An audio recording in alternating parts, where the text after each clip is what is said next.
hermanos ayudarán a los que están a su lado a encontrar, si creen que no están encontrando en la Biblia, por favor, van a colaborar en esa parte. Capítulo 4, verso 13 al 18. Tranquilo.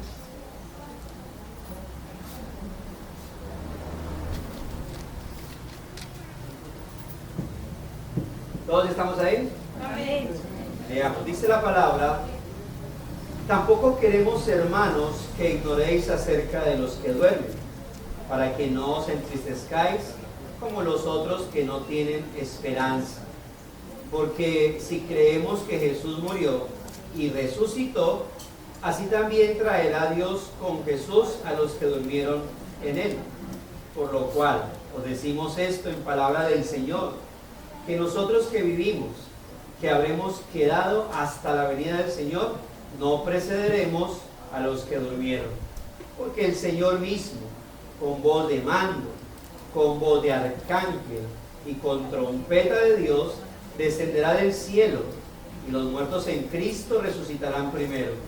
Luego nosotros, los que vivimos, los que hayamos quedado, seremos arrebatados juntamente con ellos en las nubes para recibir al Señor en el aire, y así estaremos siempre con el Señor. Por tanto, alentaos los unos a los otros con estas palabras. Amén. Permítame titular el mensaje o el sermón: el gran regreso de nuestro Señor Jesucristo. El gran regreso de nuestro Señor Jesucristo.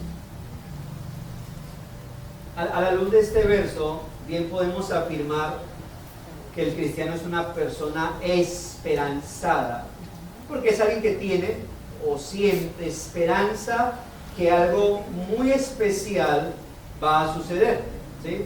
Algo que es glorioso y que cambiará su vida por toda la eternidad. Y por ello es una esperanza que nos lleva a mostrar optimismo en medio del pesimismo, ¿sí? Cuando yo hablo del pesimismo, hago referencia a que yo, por lo menos los hermanos que saben, no tengo esperanza alguna en esta vida, en este mundo. Creo que todo va de mal en peor, pero en medio de ese pesimismo hay una verdad que mantiene, una esperanza que mantiene optimismo aún en medio de ello, y es saber que hay algo glorioso que viene. Y por eso se habla de cómo esta esperanza nos lleva a mostrar optimismo en medio del pesimismo, confianza en medio de la incertidumbre e ilusión hacia un futuro glorioso.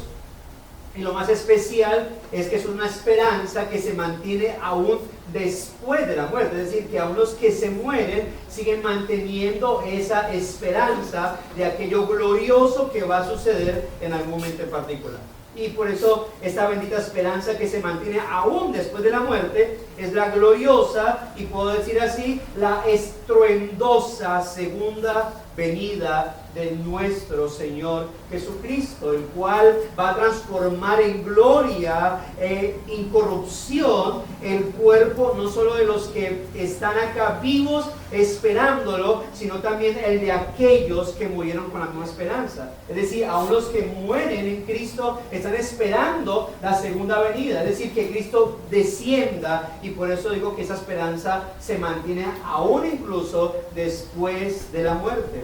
De modo que vivo o muerto, el cristiano es alguien esperanzado. Por ello, su esperanza se mantiene viva, aún reitero, después de la muerte, manteniéndose firme, no solo por medio de la gracia de Dios aquí en la tierra, sino por medio de la constante paciencia y prueba de nuestra fe, la cual va de la mano de nuestra bendita esperanza. Recuerden lo que dice la palabra, que la esperanza no avergüenza, porque produce paciencia, y la paciencia prueba, y la prueba también redunda en esa esperanza. El punto es que la razón de esa esperanza del cristiano es tan consoladora que el apóstol ordenó, porque ahí está en el verso 18, es un imperativo, ordenó alentarse consolarse o confortarse unos a otros con estas palabras. Note, es tan especial esa verdad que está ahí en el texto, que el apóstol ordena, no aconseja, ordena que se alienten los unos a los otros, es decir, que se consuelen, que se conforten los unos a los otros. Por ello, la gran verdad consoladora a resaltar del texto es la siguiente: consolémonos con la esperanza del gran regreso de nuestro Señor Jesucristo. Esa es la gran verdad consoladora a resaltar en todo el sermón. Consolémonos con la esperanza del gran regreso de nuestro Señor Jesucristo. Una verdad, mis amados hermanos, que debemos reforzar, debemos despertar en nuestra alma, para que cuando hablemos de la venida de Cristo no sea como una información más, ¿sí? Una idea más, una verdad más de tantas verdades doctrinales que conocemos, sino que esto realmente sea de gran consolación. Y sobre este argumento estaremos desglosando nuestro texto bíblico leído, presentando esos benditos beneficios que tenemos los cristianos respecto al gran regreso de Cristo. Voy a estar hablando de 3 puntos generales, pero el segundo punto en particular estará dividido en varios subpuntos. Pero los puntos generales son 3. Y el primero lo titulo de esta manera: gocémonos por y con los que han partido con Cristo. Ese es el primer punto general. Gocémonos por y con los que han partido con Cristo. Note lo que dice el versículo 13 y 14. Leámoslo nuevamente. Versículo 13 y 14. Tampoco queremos, hermanos, que ignoréis acerca de quiénes, de los que duermen, para que no os entristezcáis, para que no se entristezcan como quienes, como los otros que no tienen esperanza. Y noten que el texto, ahorita leeremos el verso 14, noten que el texto no solo nos exhorta, porque lo está haciendo, no es un imperativo, es una exhortación a no entristecernos por los que están en reposo espiritual, en reposo temporal, sino que habla también de que hay otros que no tienen esperanza. Es decir, así como hablamos de que el creyente es un ser, una persona esperanzada, hay gente que vive y muere sin ¿qué? Sin esperanza. Y eso es bastante tenebroso, hermanos. Hay gente que vive en este mundo y parte de este mundo sin la esperanza que tenemos los cristianos. Y algunos pudiesen pensar que la razón por la cual mueren sin esperanza es porque fueron muy malos en la vida. De seguro fueron violadores, de seguro fueron sicarios, de seguro fueron narcotraficantes, de seguro fueron ladrones, etcétera, etcétera. Y no hicieron buenas obras. Pero no es así. El versículo 14, note que nos dice por qué podemos y debemos gozarnos con y por y con los cristianos que han partido con Cristo. Y a la vez nos dice por qué la muerte de algunos causa tristeza, no solo por su partida, sino también por el estado espiritual en el que se encuentran en el momento. ¿Qué dice el versículo 14? ¿Cómo inicia? Porque si creemos que Jesús murió y resucitó, hasta ahí. Porque si creemos, note que el versículo 14 inicia con una partícula argumentativa, es decir, el argumento del versículo 13 es lo que empieza a decir en el versículo 14, como si dijera, ¿por qué nosotros debemos no entristecernos como los que no tienen esperanza, sino que debemos gozarnos, alegrarnos, animarnos? Bueno, porque creemos que Jesús murió y resucitó. Los cristianos no solo en la muerte, no solo creen en la muerte y resurrección de Cristo, sino también y especialmente en los efectos de ambas cosas. ¿Y por qué digo especialmente? Porque todos, desde pequeños, o los que crecimos en hogares católicos, a través de la Semana Mayor, como llaman la Semana Santa, vimos películas de Jesús, ¿verdad? Yo jugaba a que yo iba a defender a Jesús, de que yo viajaba en el tiempo y mataba a todos los romanos y lograba rescatar a Jesús antes de ir a la cruz. O sea, una locura, ¿verdad? Si eso hubiese hecho, todos hubiésemos quedado en el infierno. Pero, es decir, teníamos una información. Todos, si usted le pregunta a cualquiera, hasta el ateo, ¿tú sabes que eso que hablan de que Cristo murió y resucitó? Y te va a decir, sí, esa es la fábula que se inventan. Todo el mundo, es decir, las doctrinas, aún la mayoría de doctrinas erróneas, heréticas, hablan de un Jesús que murió y resucitó. Es decir, creer en esa información no es lo que va a traer esperanza y lo que va a traer consuelo y lo que va a traer ayuda a nuestra vida. Por eso digo, sino también y especialmente en los efectos de ambas cosas. Yo le puedo preguntar a alguien, ¿tú sabías que Jesús murió en la cruz del Calvario? Y va a decir sí. Y si le pregunto, ¿y qué exactamente hizo Cristo en la cruz del Calvario? Pues morir por los pecados. Sí, pero ¿cómo fue eso? ¿Qué es eso de morir por los pecados? ¿Qué hizo? ¿Qué relaciona a Jesús con los pecados? Y tal vez no va a poder responder bien. Es más, muchos ni siquiera, si uno les habla de palabras como expiación o como propiciación, van a decir, ¿qué? ¿Qué? Expiar. Ah, sí, yo espío a mi esposa a veces y la miro por... Y entonces confunden palabras. Digo, no expiar, expiar, y mucho menos propiciar. La pregunta entonces es saber y entender qué logró Cristo en su muerte, en su resurrección, y qué creemos nosotros, y si tenemos una convicción de eso que Cristo logró. Por eso no es un asunto, es decir, estos hermanos cuando Pablo les dice, porque si creemos que Jesús murió y resucitó, ellos se les dieron una cantidad de doctrinas en lo que tiene que ver con la muerte y la resurrección de Cristo. Tan solo para resumir, ¿qué logró Cristo con su muerte? Sustitución. Cristo tomó nuestro lugar en el juicio divino por nuestros pecados. ¿Y en dónde tomó nuestro lugar? En la cruz del Calvario. Ahí fue el lugar providencial que se usó para qué. Si en ese entonces la muerte fuera sobre una piedra, al estilo de Crónicas de Narnia, ¿se acuerdan? Si los que han leído, donde sacrificaron a Aslan, pues así mismo Cristo hubiese sido puesto en una piedra. Si hubiese existido una silla eléctrica, si hubiese existido la fusilación o a través del arco, eso hubiese sido el lugar. Es decir, el punto no es solo la cruz. La cruz se convierte en un símbolo de recordatorio, de redención. El punto es, ¿qué hizo Cristo en esa cruz? ¿Qué hizo? Tomó nuestro lugar. Eso se llama ¿cómo? Sustitución. Tomó el lugar en el juicio divino por nuestros pecados. Y ahí, al ser nuestro sustituto, ¿qué logró? Imputación de pecados. Dice la palabra que Dios cargó sobre él los pecados nuestros, y eso se llama imputación. Él toma nuestros pecados sobre sí.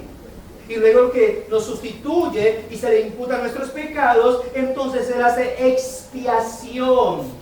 No expiar con S, sino expiar con X. ¿Y qué es expiación? Es cancelación de una deuda. Es decir, al tomar nuestros pecados, Cristo paga la deuda ¿a quién? A Dios, el juez justo.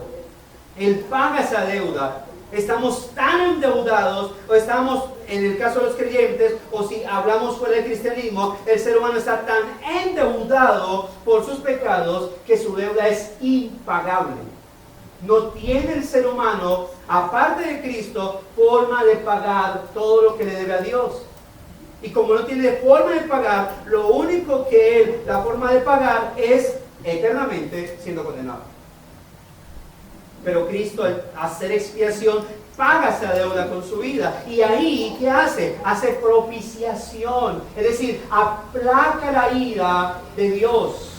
Satisface la justa ira de Dios. ¿Y por qué? Porque Él la recibe. Al tomar los pecados y al pagar con su vida por causa de ellos, entonces la ira justa de Dios cae sobre Cristo. Esa justa ira que debía caer sobre nosotros en el día del juicio va o cayó sobre Cristo. Una persona que no quiera creer en Cristo en el día del juicio va a recibir lo que Cristo ya recibió por aquellos que creyeron en Él, por aquellos que murió. esa persona como no creyó en Cristo, Cristo entonces no será su sustituto y por lo tanto, como Cristo no sufrió la ira en lugar de él, pues él mismo tendrá que recibirla. ¿Y eso qué hace? Luego de haber hecho sustitución, imputación, expiación, propiciación, eso trae redención. Es decir, Cristo nos liberó al derramar su sangre y limpiarnos, nos libera del poder del pecado, la culpa del pecado, la condenación del pecado, porque nos compra con su sangre para Dios. Note entonces todo lo que logró Cristo, ¿en dónde? En la muerte de Él, en la cruz del Calvario, sustitución, imputación, expiación, propiciación y redención. Nos liberó, nos redimió. Pero Pablo no solamente habla de que si creemos que Jesús murió, Pablo también habla de que si creemos que Jesús murió y resucitó. ¿Qué logró Cristo en la resurrección? Justificación. Dice la palabra que Cristo, por haber resucitado, nos justificó. Romanos 4:25. Al resucitar significa no solo la recompensa a Dios para el Hijo, porque la resurrección es una exaltación de Dios para Cristo. Es Dios diciéndole, tú lo hiciste todo bien, ahora yo te levanto de entre los muertos. Pero no solamente significó la recompensa de Dios para el Hijo, lo cual quiere decir que el sacrificio de Cristo sí satisfizo la justicia demandada por Dios. Y por lo tanto, fue aceptado para que nosotros fuésemos declarados por medio de Cristo libres de todo poder, libres de toda culpa, libres de toda condenación. Y por ello, por causa de ello, nosotros ahora, los que creemos en Cristo y todo aquel que cree en Cristo, es acepto delante de la presencia de Dios. Al ser humano le es inconcebible que se le diga que si él se acerca a Dios por sus propios méritos, es desechado. Entonces dice, no, pero ¿cómo? Si Dios es amor, Diosito es lindo, Diosito es esto, lo otro, Él recibe a todo el mundo. No, Él recibe a aquellos que van ante Él, ¿por medio de quién?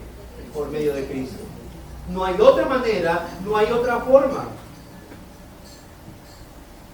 Por eso un cristiano que cree en la muerte y resurrección de Cristo es uno que ha recibido la justificación ante Dios, es decir, ha sido declarado justo y por lo tanto es acepto ante Dios.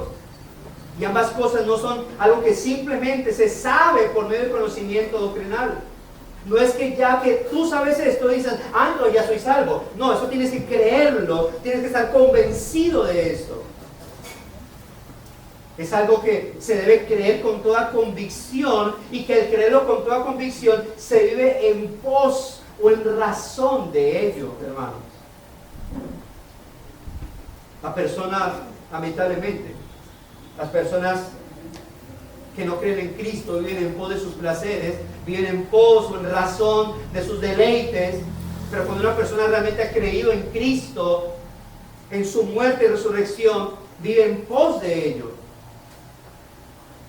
Por eso Pablo dice en 1 Corintios 15 que si no hubiese habido resurrección, vana sería nuestra fe.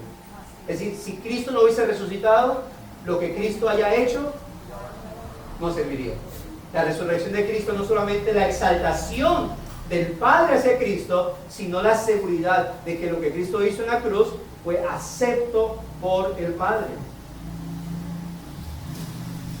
Y por eso, por creer en la muerte y resurrección de Cristo con todos sus gloriosos efectos, es que tenemos la seguridad, como dice ahí, de que así también Dios traerá con Jesús ¿a quiénes?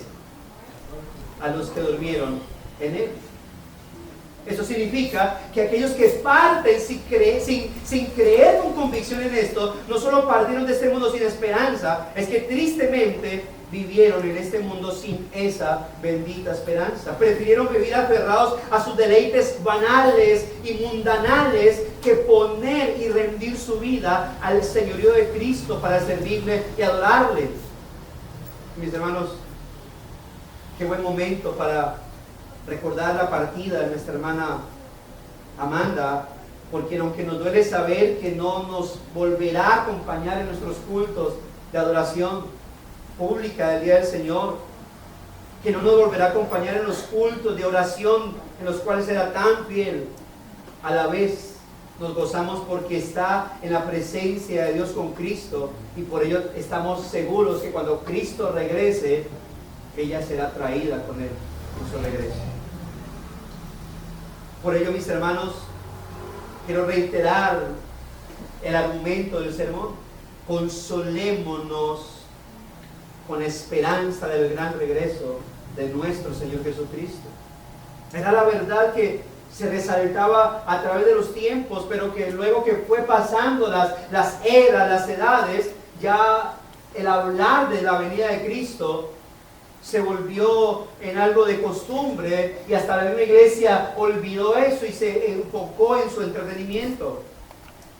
Y entonces ya la gente quiere consolarse es con una fe material. No, te consuelo a través de esta verdad. Ten fe que todo te va a salir bien. Ten fe que nada malo va a pasar. No, ese no es lo que nos debe traer consuelo, porque no siempre las cosas van a salir bien, porque no siempre todo va a salir excelente. Hay momentos en donde todo se va a desbaratar. Nuestra salud, nuestra economía, nuestro estado de ánimo. Pero lo único que no se va a desbaratar, lo único que no se va a perder, lo único que se va a mantener siempre firme, y que incluso es tan fuerte que esa esperanza, aún para los que han muerto en Cristo, es el regreso de nuestro Señor y todo lo que viene con Él. Consolémonos con la esperanza del gran regreso de nuestro Señor Jesucristo. Y esto me lleva al segundo punto general. ¿Cuál fue el primero? Han partido en Cristo. Note, con Cristo. Note la razón por la cual debemos gozarnos con y por ellos. El segundo punto: gocémonos por y con los que están en Cristo. Gocémonos por y con los que están en Cristo. Y entre ellos pues estábamos usted y yo, mis hermanos. Este punto abarca los versículos 15 al 17.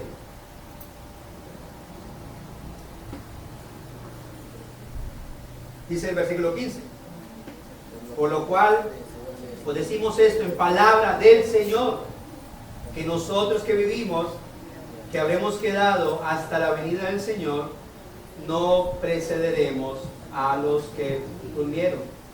Cuando el apóstol afirma que lo que dice es en palabra del Señor, está clarificando que su afirmación no es una postura personal, ¿no? Sino que lo que él está diciendo, como todo lo que dice, es producto de ¿qué? De la inspiración y de la revelación divina, ¿verdad? Como cada enseñanza que le ha dado. Y luego afirma que los que están vivos, los que estén vivos hasta la venida del Señor, no se van a adelantar, dice ahí, no precederemos, no se van a adelantar, no se van a anticipar a los que en este momento están en estado de reposo. Es decir, ¿qué es lo que significa? Que cuando Pablo dice los que durmieron, porque ellos no están literalmente dormidos, ¿no? Ellos están en un estado de reposo. Ellos son conscientes de dónde están en este momento. Incluso Apocalipsis dice que las almas de los decapitados dicen: ¿hasta cuándo, Señor, nos vas a vengar? Es decir, los que están allá están en un estado de reposo. Pablo dice durmiendo es porque así está el cuerpo, ¿no? Los que duermen bien por unas horas no están lidiando con la carga de este mundo ni con las tentaciones. Los que duermen bien, ¿no? Porque algunos están tan estresados que hasta durmiendo piensan que están trabajando, sueñan que están trabajando, sueñan que están pecando, sueñan que están en peligro, bueno, en fin. Cuando se duerme bien, usted dice: cerré los ojos y lo volví a abrir y ya pasaron 6 horas. Bueno, a eso Pablo se refiere por eso dice dormir, porque la persona entra en un estado de reposo. Esos hermanos no están lidiando con la carga de la vida y con las tentaciones. Por eso Pablo habla o dice que ellos duermen, porque eso está su cuerpo, ¿no? Pero ellos son conscientes, incluso están anhelando también la venida del Señor. Ahora, ¿por qué dice que no nos adelantaremos a los cristianos que han partido con Dios en Cristo?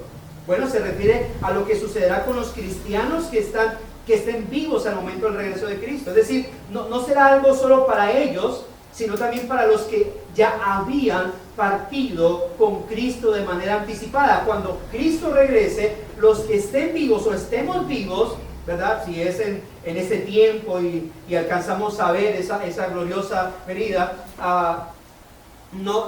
los que estén vivos o estemos van a recibir algo glorioso que no va a ser aparte de los que ya murieron y que también lo estaban esperando. Por eso él dice que no nos adelantaremos a los que ya están durmiendo. No será algo solo para ellos, sino también para los que ya habían partido con Cristo de manera anticipada. Y aquí es donde Pablo recuerda un tema que de seguro ya había hablado con ellos, que es la resurrección de entre los muertos. Noten lo que es el versículo 16. Porque el Señor mismo, con voz de mando, con voz de arcángel y con trompeta de Dios, descenderá del cielo y los muertos en Cristo resucitarán primero. Y aquí quiero hablar de este versículo 16, pero quiero aquí donde voy a subdividir este punto, voy a plantear unos subpuntos, y voy a hablar primero, antes de hablar de la resurrección de Cristo, de la resurrección de los cristianos en reposo, quiero que hablemos de la certeza de la venida de Cristo, de la certeza como un punto A, de ese segundo punto general que estamos hablando, la certeza de la venida de Cristo. Note cómo dice el verso, y voy a unir dos frases, que es: el Señor mismo descenderá del cielo. Jesucristo vino la primera vez y lo hizo para salvar, para redimir a los elegidos de Dios. Y Cristo mismo, que ascendió, volverá para levantarnos de las tumbas y completar la salvación. Pero ¿usted por qué dice que completar la salvación? Si lo que Dios hace, lo hace una vez y para siempre. Sí, claro. Ahora, cuando digo completar la salvación, es para completar eso que ya está asegurado que va a suceder. ¿Qué es? El que nuestra vida sea revestida de ese cuerpo glorioso. Cuando el creyente, sea el que esté vivo, el que ya partió, reciba su cuerpo glorioso para estar para siempre con el Señor en la vida eterna, a eso es a lo que me refiero con completar la salvación. Pero puede ser que no la reciba, no, la va a recibir porque ya está segura. Es decir, eso de completar es algo que indudablemente le va a pasar a todos aquellos que estén en Cristo y que partieron con Cristo. Pero como él mismo lo prometió, no enviará un ángel como representante, sino que él mismo en persona vendrá a concluir la obra que él empezó. Ahora, el gran regreso de nuestro Señor Jesucristo será algo visible, tal como dijeron los ángeles en Hechos 1:11, ¿se acuerdan? Cuando ellos estaban mirando después de haber ascendido Cristo y todos estaban así como que, y desapareció un ángel y dice, ¿qué le dijeron? ¿Qué hacen mirando al cielo? Así como ascendió, así volverá en las nubes. Así como lo vieron subir, lo verán ¿qué? Bajar. Lamentablemente hoy en día, desde el año 1800, 1800 y algo, 1800, 1900, una mujer soñó que Cristo vendría en dos fases. Que Cristo vendría en un rapto secreto, donde nadie se daría cuenta y llegaría solamente a las nubes, ¿verdad? Y se llevaría a algunos de los suyos, ¿verdad? Y luego volvería, 7 años después, que aquí se haya vuelto nada de esta vida, entonces ahí sí volverá de manera visible. Pero nadie creía eso hasta ese momento donde esa mujer, como en 1900 y algo, 1920 creo, se lo contó a un pastor. El pastor dijo, oye, interesante es ese sueño. Me gusta, voy a predicarlo. Hay gente que le fascina escuchar sueños para después decir, un hermano se soñó tal cosa, voy a inventarme esa, voy a empezar a predicar eso porque eso debe ser revelación de Dios. Le falta es pegarlo, imprimirlo y pegarlo ahí en la Biblia para que sea palabra de Dios. Pero desde entonces hasta ese momento la iglesia siempre ha creído que la venida de Cristo, se habla de la primera y segunda venida de Cristo. Primera venida, su encarnación. segunda venida, cuando Él regrese a glorificar a la iglesia y a juzgar. Cristo volverá a esta tierra, nuestro Salvador regresará porque no se ha ido para siempre. Hay un día marcado en lo que pudiésemos llamar el calendario divino para su regreso, tal como ya lo había dicho él mismo en Mateo 26:64. Noten, Mateo 26:64 dice: veréis al Hijo del Hombre sentado a la diestra del poder de Dios, a la diestra del poder, y viniendo sobre las nubes del cielo. ¿Pero qué dice? Veréis, lo veréis, van a verlo viniendo sobre las nubes. Esto se confirma, el apóstol Juan lo confirma en Apocalipsis 1:7. Note cómo dice Apocalipsis 1:7. Dice: he aquí, viene con las nubes, y note lo que dice: y todo ojo lo verá, aún los que le traspasaron. No, todo ojo lo verá es solamente los que estén bien con Él, y por eso es que Él viene en secreto en la primera. No, aquí dice: todo ojo le verá, aún los que le traspasaron, y todas las tribus de la tierra harán lamentación por Él. Y dice: sí, amén. Cristo no viene en secreto en ningún momento. E incluso, aún nosotros como cuerpo de Cristo, al llamársenos cuerpo de Cristo, somos en la tierra la parte visible de Cristo. Porque se supone que la iglesia es el cuerpo de Cristo y debe reflejar la imagen de Cristo en su vida. Ahora, todos esos textos bíblicos que pudiésemos leer que hablan sobre la venida de Cristo, hablan con un lenguaje enfático. Es decir, se trata de un decreto divino que es inalterable. Hay un día señalado en la mente de Dios que no puede ser adelantado ni dilatado. Cuando Cristo venga, es decir, el día en que Dios ha establecido, ese día no se va a posponer ni se va a adelantar, como algunas iglesias lo enseñan. No, es que si orásemos más, Cristo vendría más rápido. No, es que Cristo no ha venido, es porque nosotros nos estamos portando de esa manera. Hermanos, la venida, el tiempo, el regreso del Señor ya ha sido fijado. Solo la mente de Dios lo conoce. Ni siquiera los ángeles delante de su presencia están enterados. Me imagino cuando Cristo se levante de su trono para venir, me imagino la cara, bueno, no me puedo imaginar, solamente pienso es como en una actitud de asombro. Pero los ángeles son un poco raros. Pero puedo imaginarme es la actitud de asombro, como que cuando vean que Cristo se levanta de su trono para descender, ellos puedan decir como: ¡oh! ya viene, ya va a ir a la tierra, ya va a traer a todos los suyos, ya va a glorificar. Y me imagino esa adoración, ese júbilo, esa voz de alabanza que existirá en los cielos cuando sus ángeles, sus arcángeles, sus serafines vean que su rey se ha levantado para descender.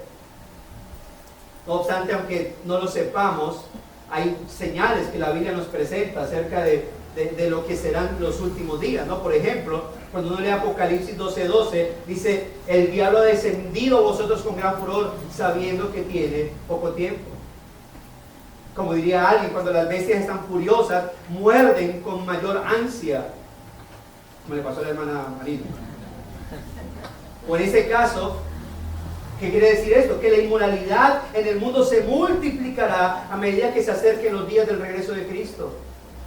Habrán sectas cual nunca han habido, que se levantan exclusivamente para blasfemar del nombre del Señor. ¿Y por qué? Porque el diablo aumentará su enemistad contra la humanidad, porque cada día es un día menos para él, el cual se acerca el momento en el cual será echado en el lago de fuego y azufre, que fue hecho para él y sus ángeles y sus demonios, pero también para aquellos, donde irán aquellos que decidieron no creer en Cristo. El punto es, hermanos, que debemos estar preparados. Aun cuando no viésemos nada de esos problemas, jamás pudiésemos quedarnos quietos si viviésemos en un lugar donde hay ciudades, en Colombia incluso, que son muy terribles y otras más calmadas. Bueno, donde viven los creyentes en esas ciudades o municipios más terribles, no deben estar más a la expectativa de la venida del Señor que los que viven tal vez en un lugar muy tranquilo. Todos los creyentes deben estar ¿qué? Esperando la venida del Señor. Él mismo lo dijo, lo aseguró. Juan 14:3, si me voy y preparo un lugar para vosotros, vendré otra vez y os tomaré conmigo para que donde yo estoy, allí también estén ustedes.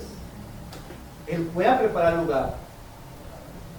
Él fue a preparar morada para nosotros. Y vendrá y nos tomará para estar siempre con Él. Y si Él lo aseguró, Él lo va a hacer.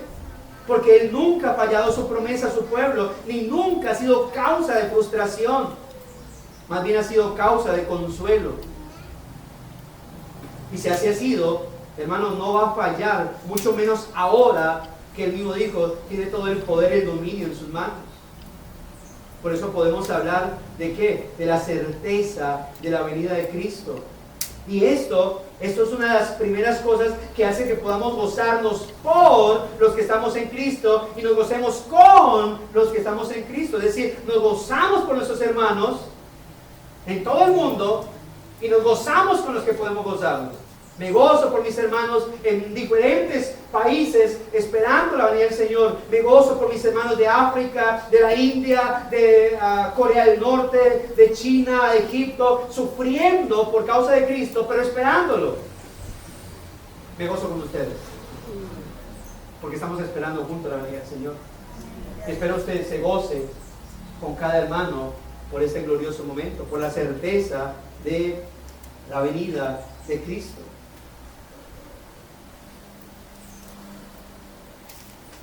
Hermanos, en la cruz Cristo derramó su sangre para redimirnos, pero también para comprarnos por medio de ella para Dios.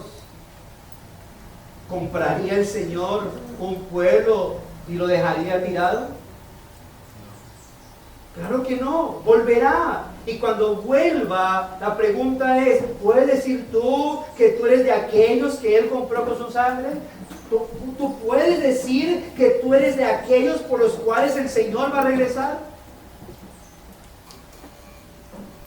Por eso en la ordenanza de la Santa Cena, Pablo que dice, que todas las veces que comamos el pan y la copa, la muerte del Señor anunciamos hasta que Él regrese.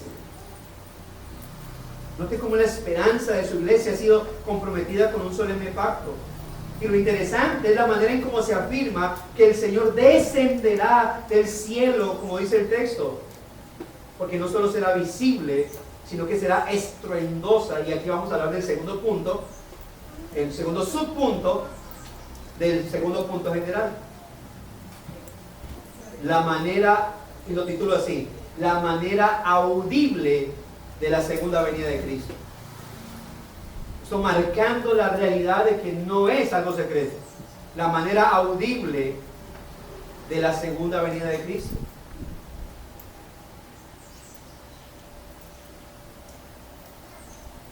¿Qué dice? Continúa diciendo el versículo 16. ¿Qué dice el versículo 16? El Señor mismo, ¿de qué manera? ¿Con voz de qué? De mando. ¿Con voz de qué? De arcángel. ¿Y con qué más? Con trompeta de Dios descenderá.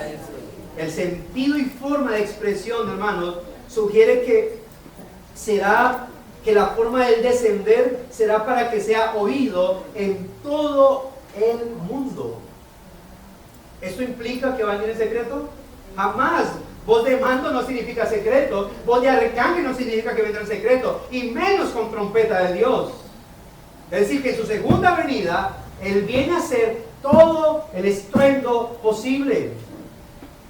Voz de mando describe la voz de, algunos interpretaban esto como, describe la voz, por ejemplo, por un lado, de los remeros de un barco, quien gritaba en alta voz para indicar que estaba cerca de la costa.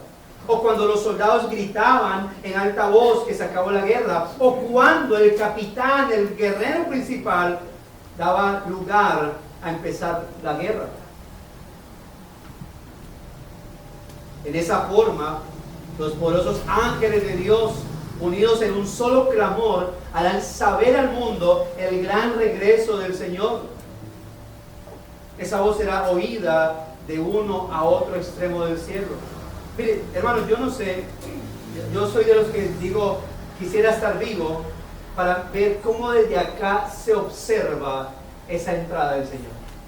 Pero tampoco sé lo maravilloso que podrá ser el que uno esté muerto. Yo creo que también a la vez vamos a ser resucitados y creo que también tendremos esa visión de ver al Señor entrando con sus ángeles. Eso debe ser asombroso para unos y aterrador para otros. Aterrador para otros. Tiene también voz de qué? De arcángel, dice. Esa segunda expresión refuerza lo anterior, que no se trata de la voz del jefe de los remeros en un barco terrenal, o la voz de un soldado en un ejército, sino el grito será con voz de arcángel, de modo que la expresión agrega una nota de eminencia y poder. Y pienso esto, si la voz de un arcángel tiene poder temible y es estruendosa, no me imagino la voz del Señor en toda su majestad. Hermano, la tierra, el aire, el mar y hasta el mismo infierno temblarán cuando esa voz sea oída. Y dice que viene con trompeta de Dios. Desde la perspectiva hebrea, esto pudiese significar la trompeta que se empleaba para anunciar en las festividades especiales las obras y maravillas de Dios. Así que se trata de una poderosa trompeta. Incluso Pablo también lo afirmó en 1 Corintios, capítulo 15, verso 52, cuando dice, y note, 1 Corintios 15, verso 52 dice, en un momento, en un abrir y cerrar de ojos, y dice, a la final trompeta, porque se tocará la trompeta, y los muertos serán resucitados incorruptibles, y nosotros seremos transformados. Pero dice, a la final trompeta. El mismo Señor Jesucristo lo mencionó en Mateo 24, 31. Note lo que dice, Mateo 24, 31. Y enviará a sus ángeles, dice, con gran voz de trompeta, y juntará a sus escogidos de los cuatro vientos, desde un extremo del cielo hasta otro. En resumen, es decir, pudiésemos hablar mucho de la voz de mando, mucho de la voz de arcángel, mucho acerca de lo que implica la voz de trompeta. Hay mucho para profundizar en cada una de esas enseñanzas. Hay hermanos muy dotados para sacar sermones de cada una de esas tres formas, de esos tres sonidos en particular. El punto es que esos tres sonidos distintos serán oídos, y cada vez más fuertes, sucediendo uno al otro. Será voz tras voz, trompeta tras trompeta, y cada vez con mayor estruendo.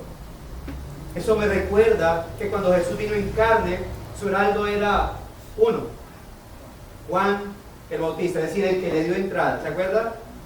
Un hombre sencillo, débil en apariencia, el predicador del arrepentimiento. Pero ahora sus heraldos, quienes rodearán, serán sus poderosos ángeles. Lo introducirán con voz terrible, con voz que causa temor y miedo. Se escuchará un sonido no levantado de la tierra, sino venido de arriba, de las nubes, y oído en todo el mundo, como indica Hebreos 12:26. La voz del cual conmovió entonces la tierra, note, pero ahora ha prometido, diciendo, aún una vez, y conmoveré no solamente la tierra, sino también el cielo. Hebreos 12:26. El que fue juzgado por pecadores vendrá ahora a este mundo a juzgar. En aquella ocasión, sus compañeros fueron pobres pescadores que cuando lo atraparon salieron huyendo, pero ahora será acompañado por los ángeles del cielo. Serán los hombres los que querrán huir de la presencia, pero no podrán. Cuando vino y entró a Jerusalén, fue sentado en un pollino como un hombre humilde, pero ahora vendrá en la gloria del Padre a poner a todos y cada uno de sus enemigos bajo sus pies. Cuando vino en su primera venida, era un cordero que no habló cuando fue llevado al matadero.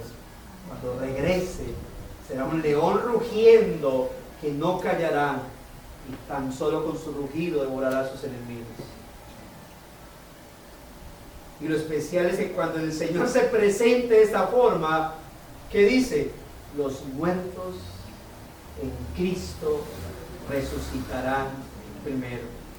Habrá una doble resurrección. Pablo no quiere enfocarse a hablar aquí de la doble resurrección, es decir, en donde los impíos que ahora están en las tumbas serán despertados, levantados para que den cuenta de sus obras.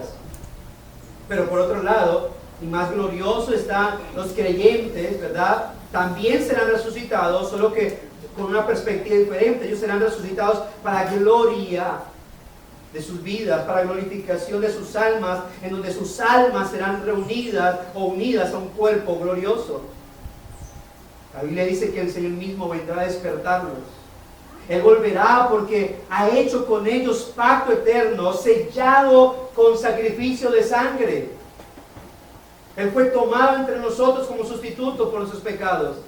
Y a favor nuestro está sentado a la diestra de la majestad de las alturas, intercediendo por nosotros, por todos los que esperan en Él. Y esto nos lleva a hablar de del tercer punto, o la tercera subdivisión de ese segundo punto en general, titulado, punto C, sí, nuestra recepción al gran regreso del Señor. Nuestra recepción al gran regreso del Señor. ¿Qué dice el texto? Verso 17. Luego nosotros, los que vivimos, los que hayamos quedado, seremos arrebatados juntamente con ellos en las nubes para recibir al Señor en el aire, y así estaremos siempre con el Señor. Pastor, usted dijo que no existía eso del rapto secreto, y allí dice arrebatados, ¿sí ve? Usted se está contradiciendo. Yo dije que no existía rapto secreto, no dije que no existía arrebatamiento.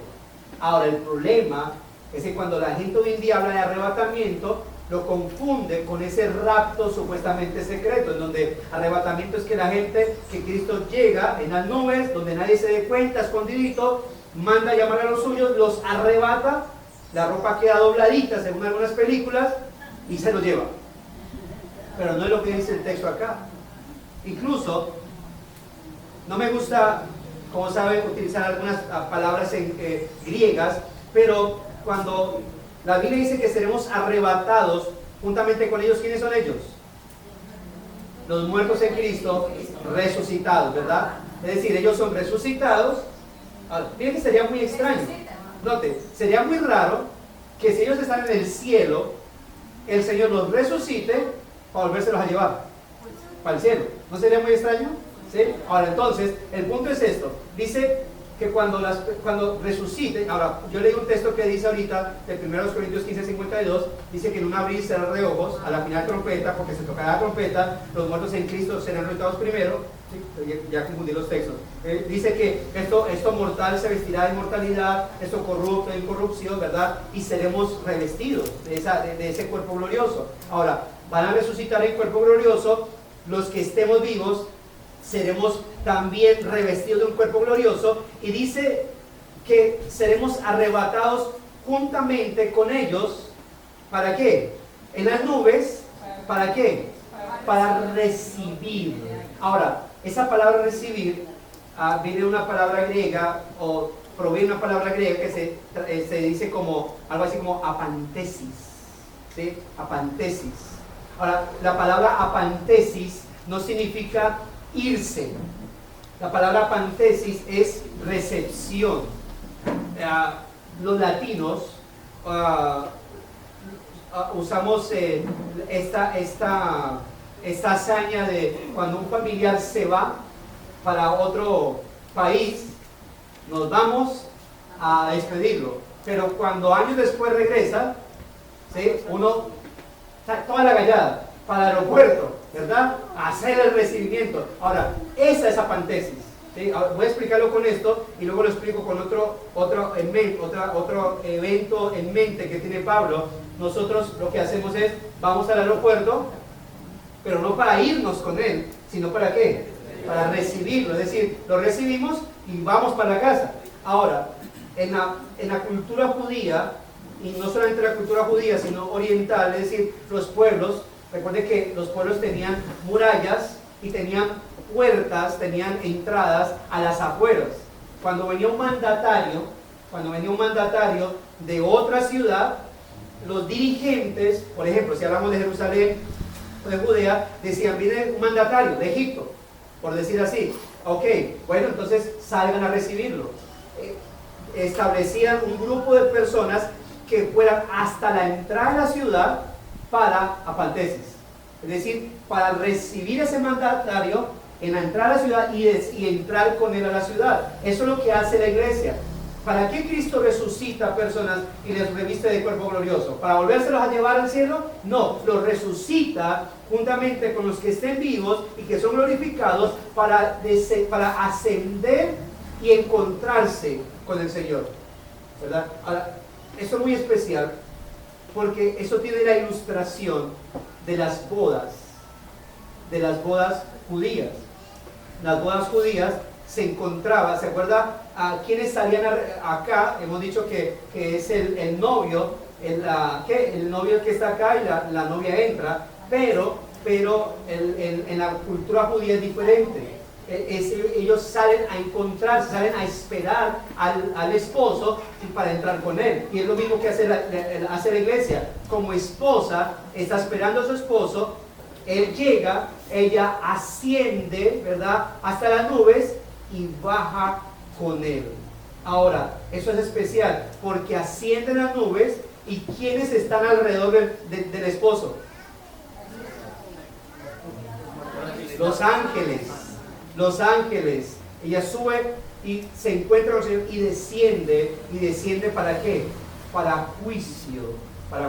La iglesia asciende glorificada y luego desciende con el Señor para juicio de los seres humanos. Y por eso hablamos de ¿qué? De la gran recepción al gran regreso del Señor. No somos arrebatados juntamente con los que han resucitado, si estamos vivos, para recibir e irnos con el Señor, sino para recibirle y descender con Él.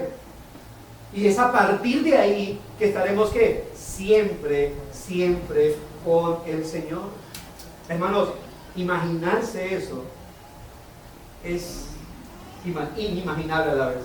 O sea, yo pienso, digo, wow, eso es tan asombroso, es tan sorprendente, pero todo eso, hermanos, es lo que tenemos nosotros atesorados, es la bendita esperanza que nosotros tenemos. Yo lo he dicho y reitero esto, hermanos, si no hubiese una vida eterna con Cristo, si este mundo, si esta vida fuese eterna así como la estoy viviendo, yo me suicido. Porque si no hay esperanza, si toda la vida fuese a ser así, luchando con el pecado, luchando con los pecados de otros, con cargas por aquí, yo me tiro de un puente bien alto. Pero la razón por la cual mantenemos aquí nuestro peregrinaje a pesar de, es porque las aflicciones del tiempo presente no son comparadas con la gloria venidera. Hermano, lo que vamos a recibir cuando Cristo regrese es inimaginablemente glorioso, maravilloso. No se aferre tanto a este mundo por eso, porque este mundo es pasajero. Y porque si usted se aferra a este mundo, entonces usted estará viviendo sin esperanza. Aférrese al Señor. Y por eso nos da entrada al tercer punto general.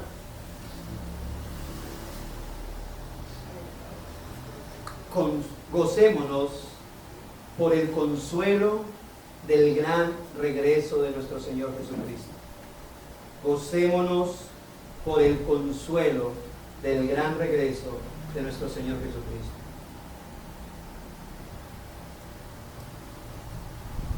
El regreso de Cristo es como diciéndonos el Señor: aguante, que yo ya voy por ustedes. Eso es lo que nos dice el Señor: aguante tantito, como dicen en Tolima, espere tantito, ya voy por ustedes. Me estoy muriendo, Señor. Bueno, pues te estoy llamando antes de que yo regrese. El vivir es Cristo, el morir es ganancia. Así que entonces, el que partió de este mundo, pues como diríamos muchos, y uno que otro hermano lo mencionó cuando, por causa de nuestra hermana Amanda, se nos adelantó la hermana. Está sentada en las piernas del Señor, mirándolo cara a cara, tal cual como cada uno de nosotros quisiéramos estar. Pero mientras tanto, lo vemos desde acá, por fe. Hermanos, gocémonos por el consuelo del gran regreso de nuestro Señor. Verso 18. Note, por tanto, ese por tanto, lo he dicho, que es una partícula conclusiva, es decir, ya Pablo cierra como diciendo: bueno, ¿y qué hacemos con todo esto, Pablo? ¿Qué hacemos con esta verdad? Sencillo, y se lo voy a decir como mandamiento: aliéntense, consuélense, confórtense unos a otros con estas palabras. Hermanos, a menos que usted tenga una vida full en cada una de las áreas, yo digo, bien, de todas maneras no descuides tu mirada del Señor, sigue esperándolo con gloria, pero con esperanza, con gozo. Pero creo que la mayoría realmente esas palabras son de consuelo para nuestra vida. La mayoría creo que tenemos estas palabras de aliento para nosotros. Y que si bien obviamente cuando hay alguna adversidad uno busca en consejería cómo ayudar a solucionar esto, aquello, cómo sobrellevar la carga los unos a los otros, cómo ayudo a mi hermano a ver si esto tiene solución. Hay cosas que tienen solución, hay cosas que uno puede decir: hermano, haz por aquí, hermana, haz por acá, y tal vez te ayuda un poquito a solucionar. Hay otras cosas que lo único que queda es soporte, aguante. Pero ¿cómo? Que eso no será eterno, que nadie es eterno en el mundo ni teniendo un corazón así por ahí. Esto va a pasar, mis hermanos. Por eso, aliéntense unos a otros. Es una ordenanza. ¿A quién está alentando usted? Con la verdad de la unidad de Cristo. ¿Cuándo fue la última vez que usted le dijo a alguien: hermano, yo sé que usted lleva años orando por esa enfermedad, pero tranquilo, Cristo vendrá por usted? Hermano, yo sé que usted lleva años, o hermana, lidiando con ese matrimonio y nada que llega al evangelio de ese cónyuge. Algún día se reencontrará con su esposo verdadero. Hermano, hermana, yo sé que lleva lidiando tiempo con su pecado y pide al Señor y caiga y otra vez y restauración y ayuda. No se aparte, no se entregue al pecado, siga perseverando lo más que pueda. Que esto va a terminar, que esto va a culminar, mis hermanos. Por eso, bienaventurados los que pueden esperar el gran regreso de Cristo sin miedo. Bienaventurados los que pueden, en medio de esta adversidad, tener una esperanza de que todo va a salir, de que todo va a salir bien. Y no me refiero aquí en la tierra, me refiero allá, a la eternidad. Las esperanzas terrenales se desvanecen, hermano. Tal vez usted lo ha sufrido. Tenía esperanza de que algo va a solucionar. No, me va a salir esto y ya este problema se me va a quitar. Y cuando usted iba, se desvaneció esa supuesta solución y su supuesta ayuda ya no la tiene. Y sigue ahí. No, tengo la esperanza de que los exámenes me salgan bien. Salió otra cosa antes de repeso. No, tengo la esperanza de que mejore con eso que le dice. Empeoró. Nuestra esperanza no se desvanece. Nuestra bendita esperanza. Por eso consolémonos con la esperanza del gran regreso de nuestro Señor Jesucristo. ¿Qué podemos hacer con esto, mis hermanos? Yo solamente quiero dar algunas aplicaciones conectadas con los puntos que hemos mencionado. Y eso es lo que quería hacer, que ambas cosas estuvieran conectadas, puntos y aplicaciones. Así que al mencionar las aplicaciones, usted lo que va a estar es apuntando los puntos, los 3 puntos generales. Hermano, gocémonos por y con los que han partido con Cristo. No nos entristezcamos absolutamente como los que no tienen esperanza. Gocémonos por ellos y gocémonos con ellos, porque junto con ellos hoy estábamos adorando, solo que ellos allá y nosotros acá, pero estábamos adorando, contemplando al Señor, solo que ellos en un mejor estado que el de nosotros. Segundo, gocémonos por y con los que estamos en Cristo.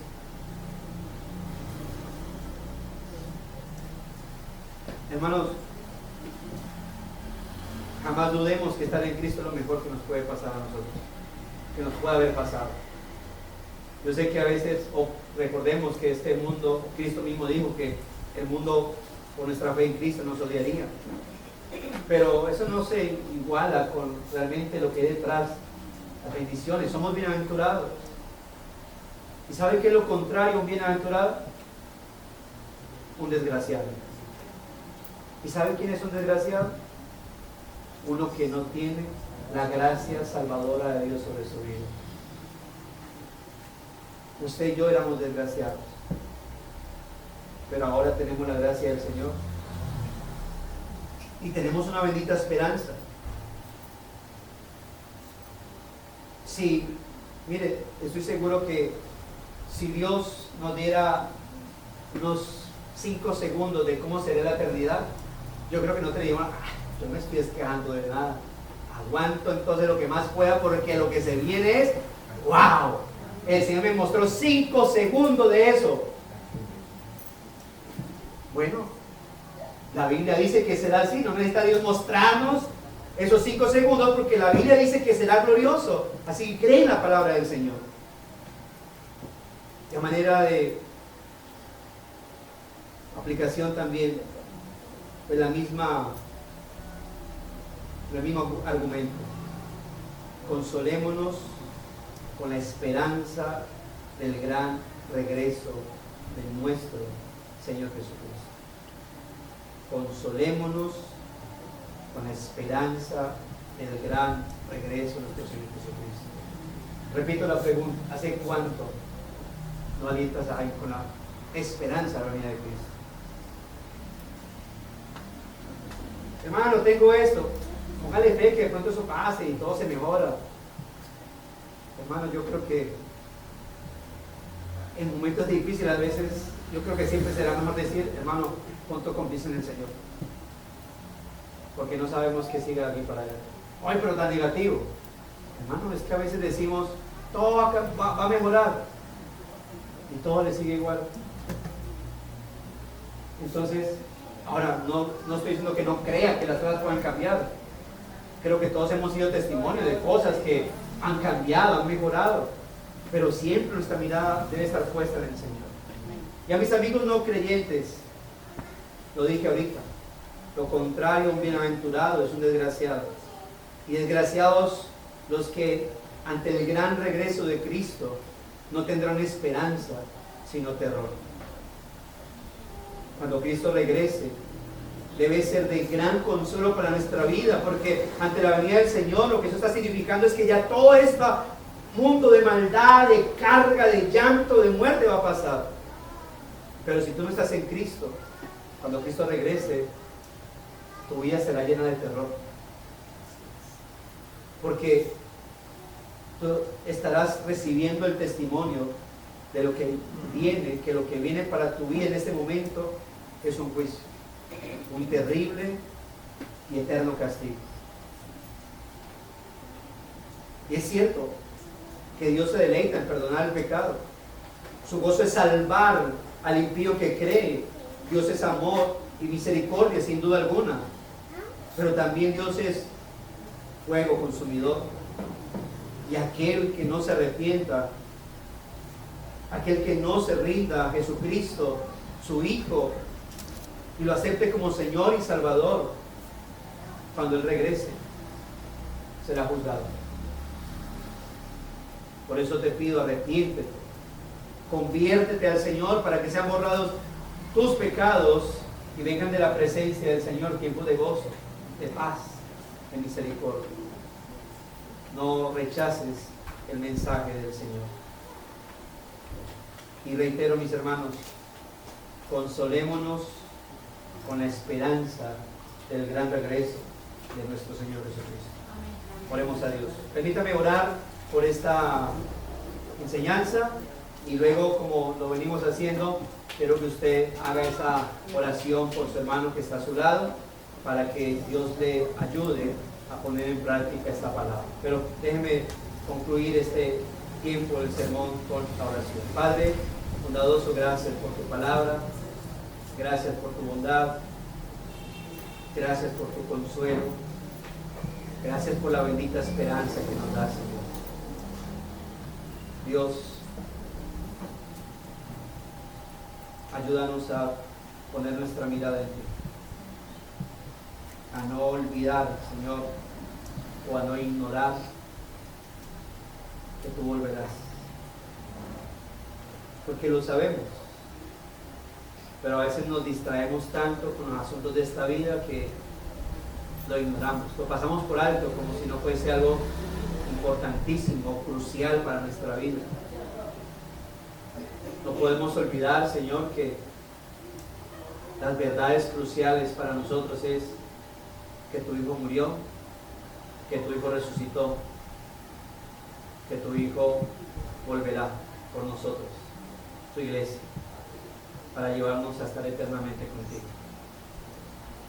Que esas verdades sean una convicción para nuestra vida y podamos obedecer lo que el mismo texto nos dice, que tenemos que alentarnos, consolarnos, comportarnos unos a otros con estas palabras, cuáles, las de la venida de Cristo, en gloria, en poder y majestad. Que tu palabra traiga aliento, restauración espiritual, pero también traiga salvación para aquellos que hoy están entre nosotros, no han alcanzado tu gracia salvadora, y puedan, Señor, ser confrontados con esta palabra y puedan empezar a caminar contigo, Señor, viviendo para ti, rindiéndose a ti y acompañándonos, Señor, en la bienaventuranza de tener esta bendita esperanza,